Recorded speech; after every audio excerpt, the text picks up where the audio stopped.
Vamos a hablar de los atributos de la personalidad. Cuando hablamos de atributos de la personalidad nos referimos a cualidades inescindibles de la persona. No podemos concebir a la persona sin tales atributos. Entre ellas hablamos de la capacidad, el domicilio y el nombre. Cuando hablamos de la capacidad, nos referimos a la aptitud para entrar en el intercambio jurídico, modificando los derechos y obligaciones que residen en cabeza de la persona. Es decir, la capacidad de adquirir derechos y contraer obligaciones.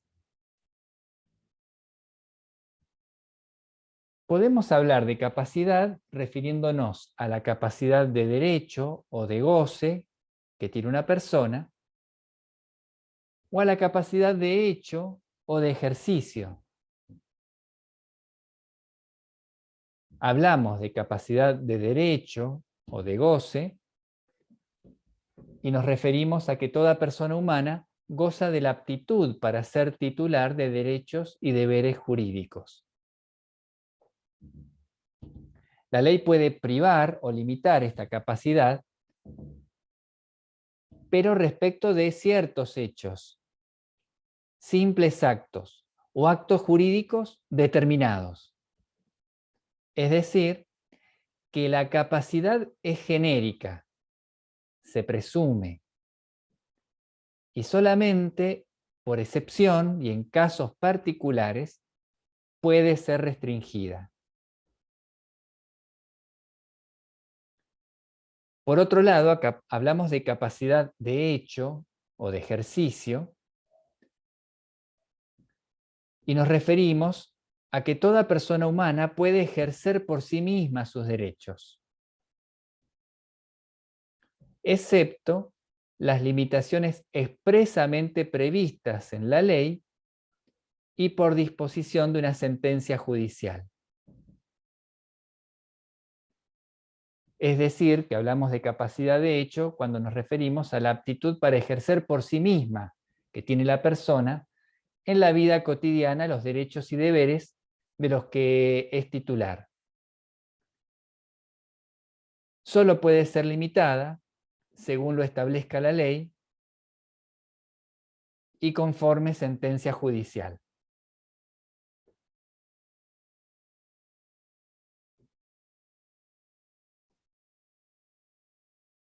¿Quiénes son incapaces para ejercer por sí mismos sus derechos? Las personas por nacer, los menores de edad y las personas declaradas incapaces en juicio.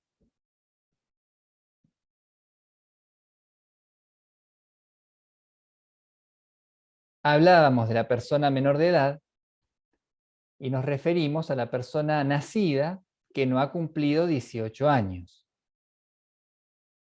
Asimismo, el Código establece que los menores que ya han cumplido 13 años son llamados adolescentes. Veremos que a partir de ser considerados adolescentes, habrá determinados derechos que podrán ejercer por sí mismos.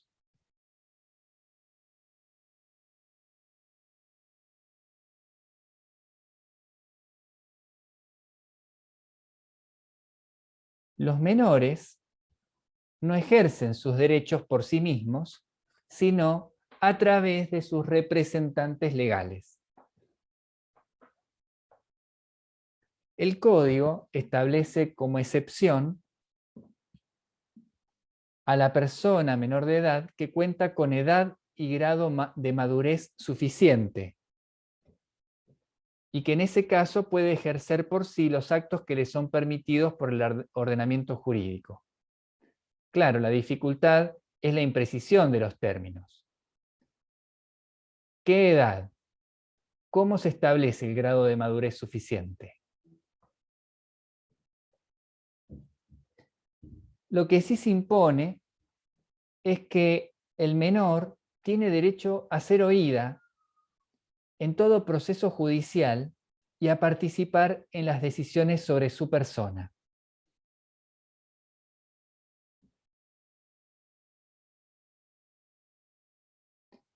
Una situación particular se da con el menor que tiene un título profesional para el ejercicio de una profesión. El Código Civil y Comercial establece que puede ejercer la profesión por cuenta propia sin necesidad de previa autorización.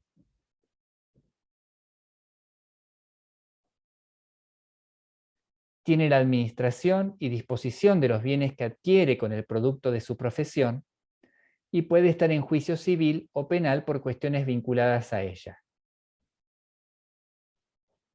Es decir, que no requiere de una representación para el ejercicio de su profesión por el hecho de que sea menor de edad.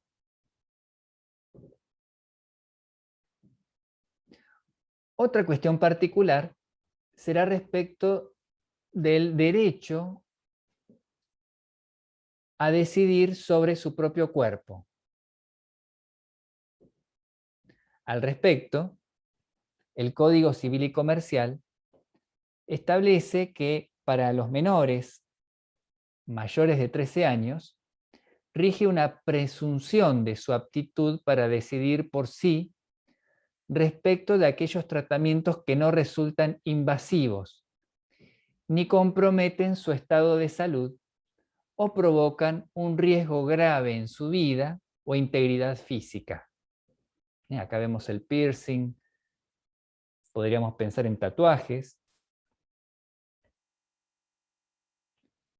Y a partir de los 16 años, el menor es considerado como un adulto para las decisiones atinentes al cuidado de su propio cuerpo.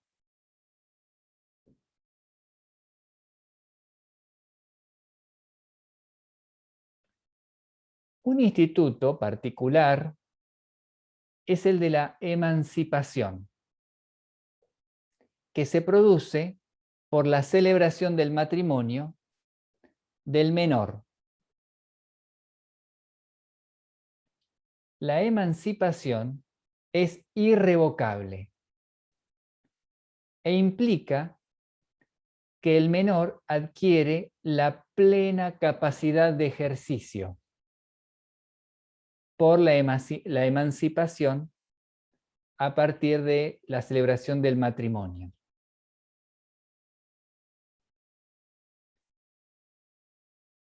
Esa plena capacidad de ejercicio tiene algunas limitaciones.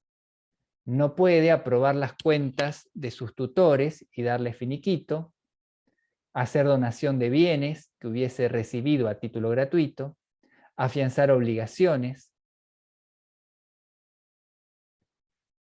y requerirá autorización judicial para disponer de los bienes recibidos a título gratuito cuando sea de toda necesidad o de ventaja evidente.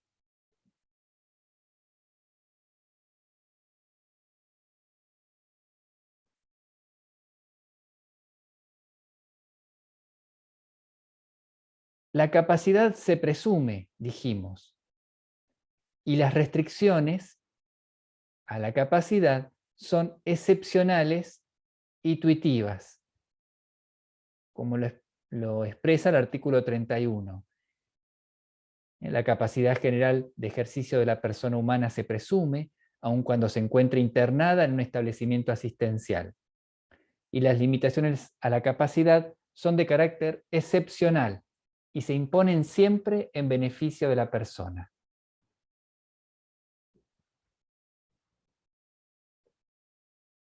Vamos a ver algunos principios del proceso judicial en el que se establece la restricción de la capacidad de ejercicio de hecho de una persona. Continúa el artículo 31 diciendo cuáles son esos principios. La información clara, suficiente y comprensible a la que tiene derecho la persona afectada.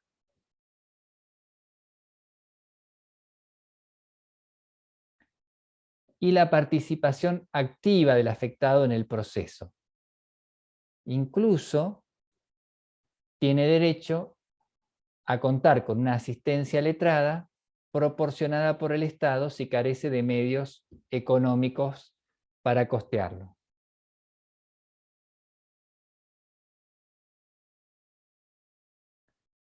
También se habla de algunos principios respecto del tratamiento que recibe la persona cuya capacidad sufre alguna restricción. En primer lugar, tanto en el proceso como en el tratamiento, se procurará un abordaje interdisciplinario de la afección.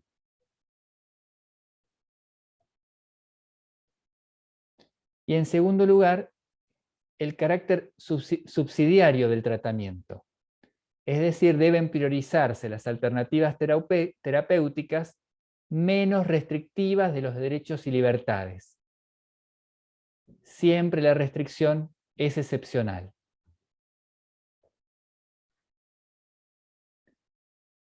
La decisión judicial que determina la restricción de la capacidad de una persona debe contener necesariamente una evaluación integral del diagnóstico y medio ambiente de la persona afectada y el régimen que se establece para su protección.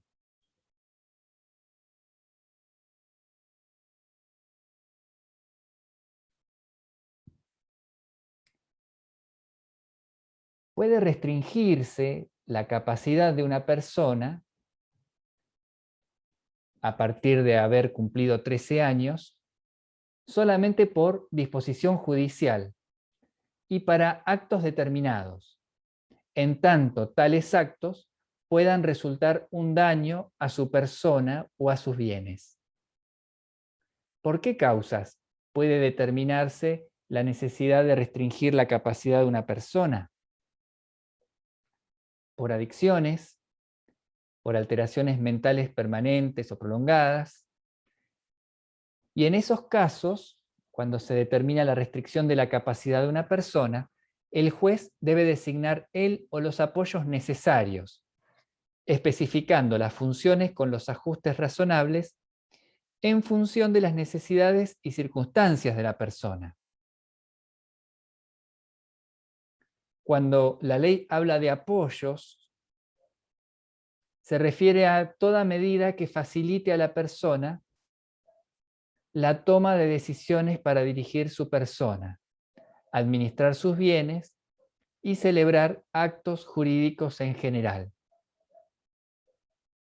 La función de la persona designada como apoyo de una persona cuya capacidad se encuentra restringida es la de promover su autonomía y facilitar la comunicación, la comprensión y la manifestación de voluntad de la persona para el ejercicio de sus derechos.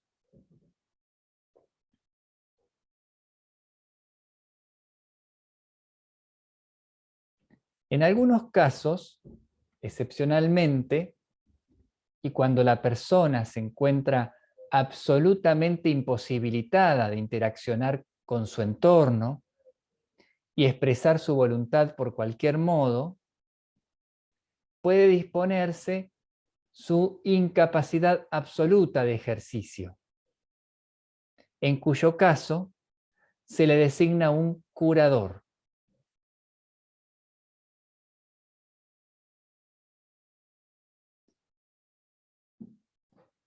Hay circunstancias por las que se puede establecer la inhabilitación de una persona.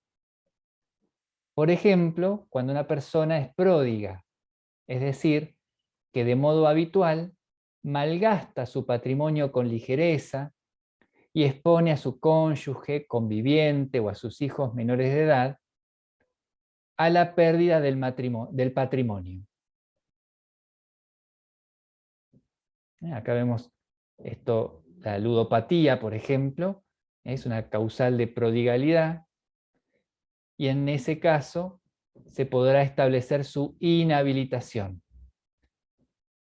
También respecto de personas con discapacidad, cuando la alteración funcional permanente, física o mental, implica desventajas considerables para su integración familiar, social o laboral.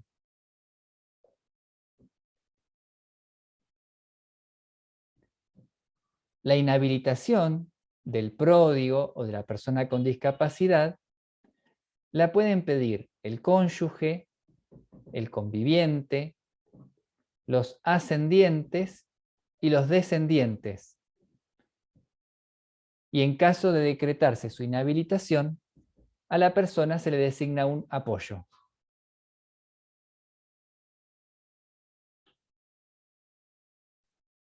Hablamos de la capacidad como atributo de la personalidad y ahora vamos a hablar de otro atributo de la personalidad que es el nombre. El nombre es la cualidad de identificación única de cada individuo y está compuesto por un prenombre y un apellido. Y encontramos su regulación entre los artículos 62 a 72 del Código Civil y Comercial. Respecto del prenombre se establecen algunas consideraciones. En primer lugar, que a la persona el prenombre se lo eligen los padres o las personas a quienes ellos autoricen. A falta de padres o autorizados, serán los guardadores, el Ministerio Público o el funcionario del registro del estado civil y capacidad de las personas. Condiciones para el prenombre: no más de 3 prenombres. No pueden asignarse apellidos como prenombres. No pueden ser idénticos los prenombres de una persona a los primeros prenombres de hermanos vivos. Y tampoco pueden inscribirse prenombres extravagantes. La ley prevé expresamente que podrán inscribirse nombres aborígenes o derivados de voces aborígenes autóctonas y latinoamericanas.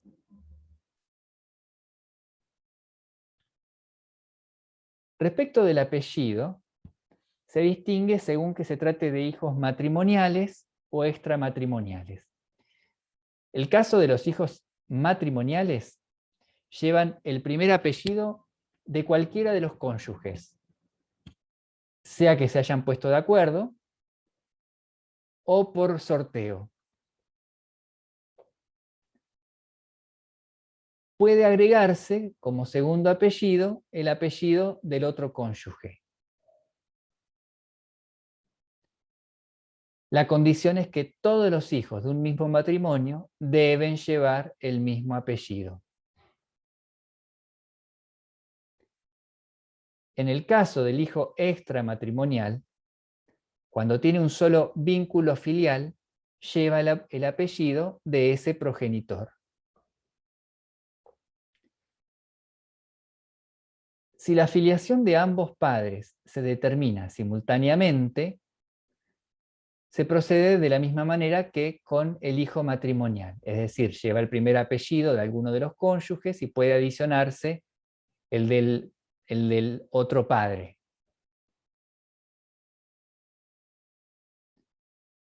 Si la segunda filiación se determina con posterioridad, a falta de acuerdo dispone el juez. Si lleva el apellido del primero de los padres sobre los cuales se estableció su filiación, si se adiciona el del segundo, bueno, esto lo dispondrá el juez, salvo que las partes se pongan de acuerdo. En el caso de menores sin filiación, se le asignará el que usa o se le impondrá un apellido común.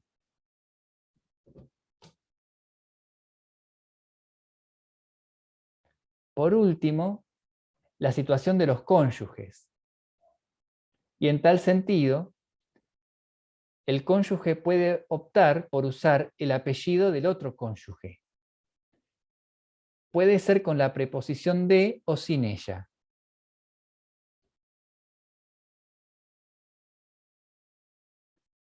¿En qué circunstancias puede cambiarse el nombre de una persona?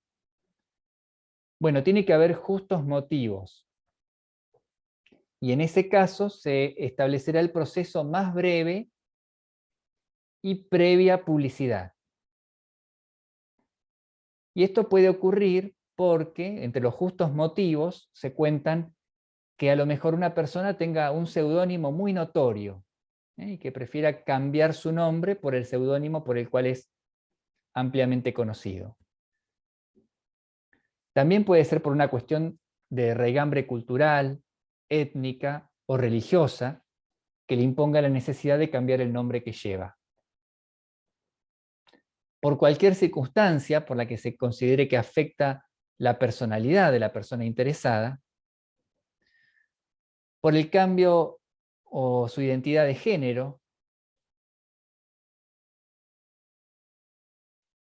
en los casos de desaparición forzada, apropiación ilegal o alteración de la identidad.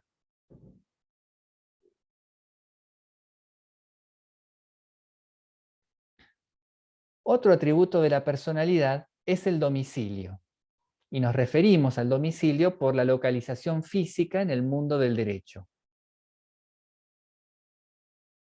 Se habla de domicilio real, domicilio legal y domicilio especial. Es el domicilio real donde la persona humana reside habitualmente. La persona humana tiene domicilio real en el lugar de su residencia habitual. Si ejerce actividad profesional o económica, lo tiene en el lugar donde la desempeña para el cumplimiento de las obligaciones emergentes de dicha actividad. Este es el domicilio real.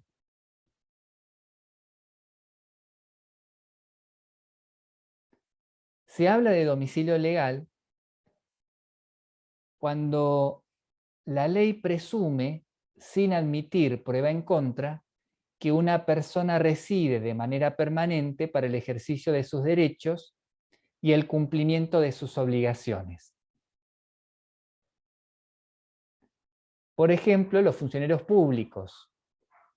Se presume, sin admitir prueba en contra, que el funcionario público tiene su domicilio legal en el lugar en que deben cumplir sus funciones, no siendo estas temporarias, periódicas o de simple comisión.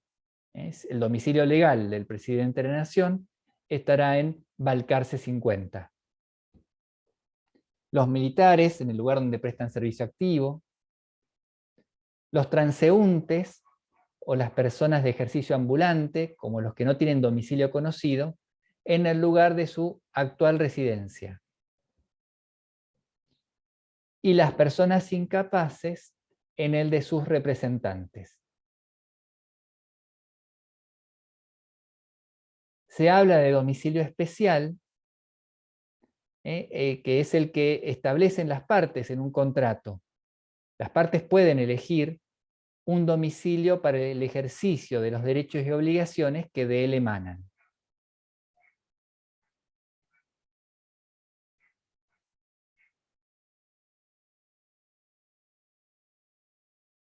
Y en los casos de domicilio ignorado, cuando se desconoce el domicilio de una persona, se lo considera domiciliado, lo tiene al domicilio, en el lugar donde se encuentra. Y si tampoco se ignora el lugar donde se encuentra, será en el último domicilio conocido. Estas son las reglas sobre el domicilio, ¿no? Y por último pasamos a hablar de el patrimonio de la persona como otro de sus atributos. Y nos referimos al patrimonio como al conjunto de los bienes y derechos que son propios, adquiridos por cualquier título.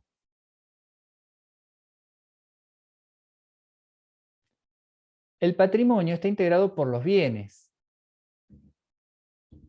Y los bienes son cosas y derechos patrimoniales susceptibles de valor económico.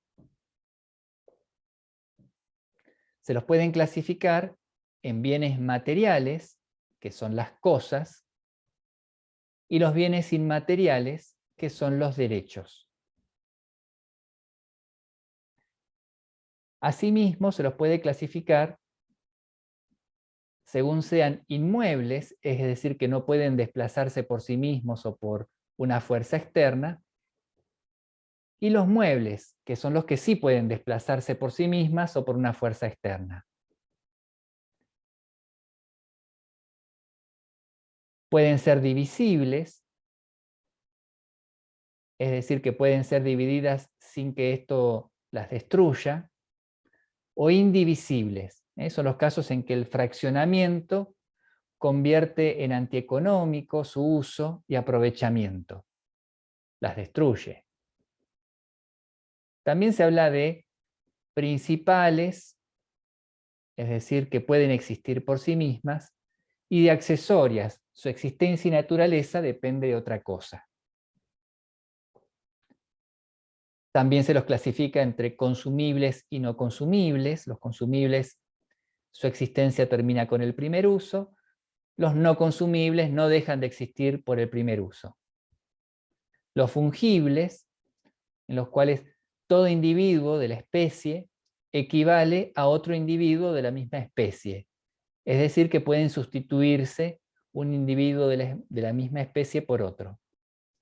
De los no fungibles, que hablamos de cosas únicas, no pueden sustituirse una por otra. Los frutos son objetos que un bien produce sin que se altere o disminuya su sustancia, en tanto que los productos son sacados de la cosa, alteran o disminuyen su sustancia. También se clasifican según que sean bienes que están en el comercio, es decir, que su transmisión está permitida, y bienes que están fuera del comercio, su transmisión está prohibida. Respecto de los bienes con relación a las personas, hay bienes que pertenecen al dominio público, están afectados a la comunidad, pueden ser usados por cualquier persona. Como tal, no son susceptibles de ser enajenados, son inembargables e imprescriptibles, es decir, no pueden ser adquiridos por prescripción. Por ejemplo, el mar territorial, el agua, el lecho y el subsuelo, aguas interiores, ríos, bahías, golfos, ensenadas, puertos, ancladeros, playas marítimas, ríos, estuarios, arroyos, aguas que corren por cauces naturales, lagos, lagunas navegables, los glaciares, el ambiente periglacial, toda otra agua que tenga o adquiera la aptitud de satisfacer usos de interés general, como las aguas subterráneas, las islas formadas o que se formen en el mar territorial, la zona económica exclusiva, la plataforma continental, o en toda clase de ríos, estuarios, arroyos, lagos, lagunas navegables, excepto las que pertenecen a particulares, es decir, las que ya pertenecían a particulares al momento de ser declaradas por la ley como pertenecientes al dominio público. Por ejemplo, las islas del Delta. El espacio aéreo suprayacente al territorio y a las aguas jurisdiccionales de la nación, las calles, plazas, caminos, canales, puentes, cualquier otra obra pública construida para utilidad o comodidad común, los documentos oficiales del Estado, las ruinas y yacimientos arqueológicos y paleontológicos. Todos estos son bienes pertenecientes al dominio público. Hay bienes que son del dominio privado del Estado, sea el Estado nacional, provincial o municipal. Son los inmuebles que carecen de dueño, que pasan a ser propiedad del Estado, las minas de oro, plata, cobre, piedras preciosas, sustancias fósiles y toda otra de interés similar, los lagos no navegables que carecen de dueño, las cosas muebles de dueño desconocido que no sean abandonadas, excepto los tesoros, los bienes adquiridos por el Estado nacional, provincial o municipal por cualquier título. Y por último, en esta clasificación están los bienes de los particulares, los bienes que son propiedad de alguien que no son ni el Estado nacional, provincial, la Ciudad Autónoma de Buenos Aires o municipales. También hay bienes con relación a los derechos de incidencia colectiva. La nota característica de un derecho de incidencia colectiva es que tutelan derechos colectivos de naturaleza indivisible, o sea, que resulta imposible dividirlos en partes.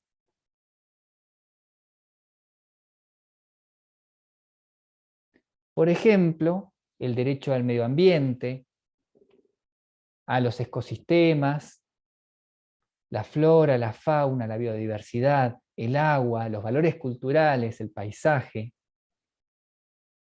Los encontramos receptados en la Constitución Nacional, artículos 41 y 43, en el Código Civil, artículos 14, 240, e implican un límite al ejercicio de los derechos individuales sobre los bienes, prohibiendo que el uso y goce de los mismos afecte esta categoría de derechos.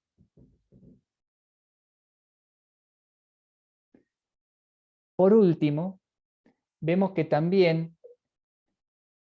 la ley protege la vivienda, porque si bien en principio los bienes son garantía común de los acreedores y todos los bienes del deudor están afectados al cumplimiento de sus obligaciones y constituyen la garantía común de sus acreedores, salvo los que sean inembargables o inejecutables,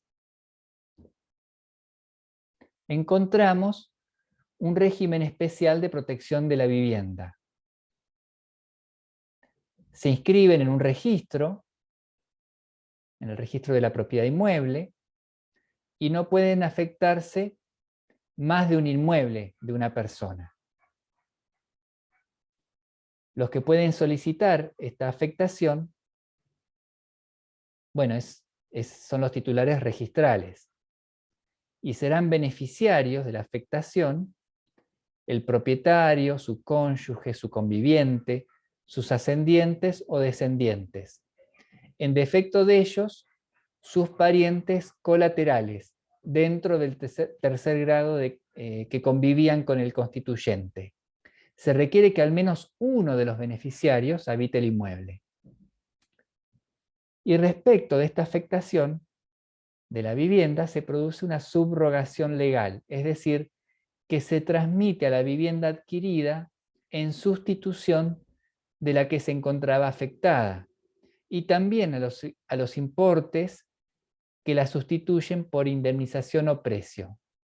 Si vendimos la casa que estaba afectada por su destino a vivienda, esos bienes también quedan afectados para el mismo fin. Los efectos de la afectación de la vivienda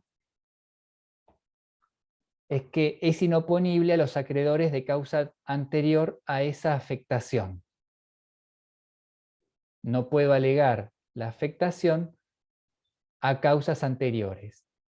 La vivienda afectada no es susceptible de ejecución por deudas posteriores a su inscripción, salvo que sean deudas originadas en expensas comunes, impuestos que gravan el inmueble, obligaciones con garantía real sobre el inmueble, construcciones u otras mejoras realizadas en la vivienda y obligaciones alimentarias. Los trámites y actos vinculados a la constitución e inscripción de la afectación están exentos de impuestos y tasas. Para desafectar a la vivienda o para cancelar su afectación, lo debe solicitar el constituyente. También lo puede solicitar la mayoría de sus herederos. o a requerimiento de la mayoría de los condóminos.